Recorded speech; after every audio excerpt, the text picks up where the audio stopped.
hot summer night, would you offer your throat to the wolf with the red roses?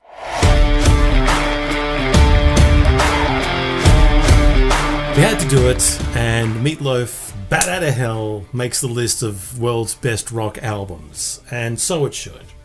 Years and years in the making before hitting that studio and putting it together piece by piece. Jim Steinman put together, really initially Jim was a writer, if you like, music writer, more for stage shows, theatrical style of writing. He actually put together a couple of songs on this album for Neverland, which was supposed to be a theatrical play, of course a follow-up for Peter Pan. So this is all coming together, I guess, if you like. But in the studio he got Todd Rundgren,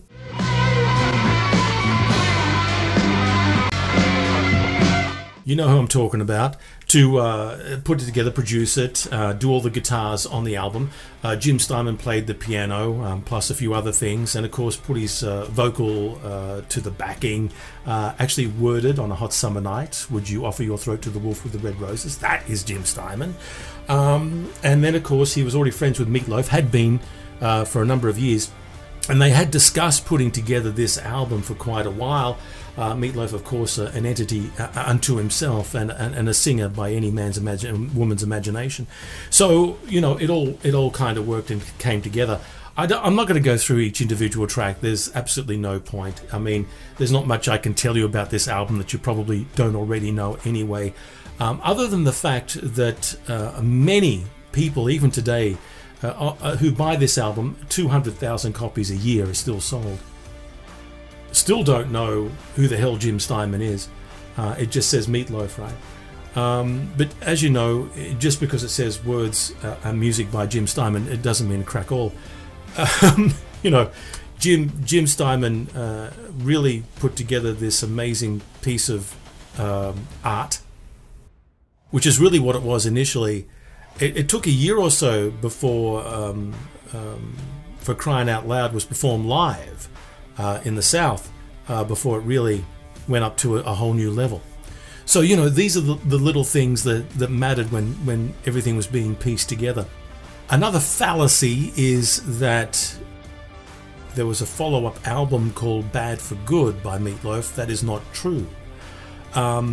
He was still writing lots and lots of music, Jim Steinman I'm referring to, and he released 2 albums in 1 year. The first album was his own, where he sung on it. It was called Bad for Good.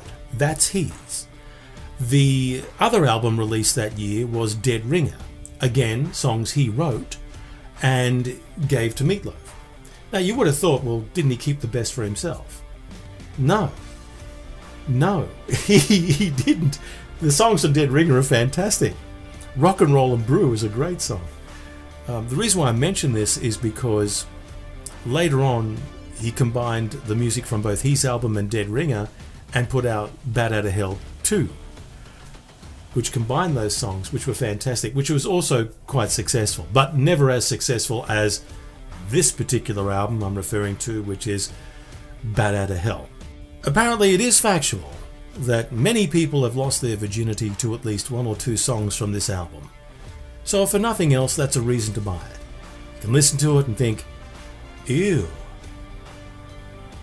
I don't know whether it was just taste or not at the time. I never got into it when it first came out. It took years to grow on me, if you know what I mean. Maybe it was because I was young and every girl that I knew loved it. It was kind of like the album Grease. You know, every girl had a copy because it was good. One of the world's best rock albums ever. Meatloaf, Bat Outta Hell. If you actually haven't heard this, I won't say the obvious. Just get it and enjoy. This show today brought to you by Nellie's Nails. Remember, when you give your feet to Nellie, your toes are in good hands. Until next time.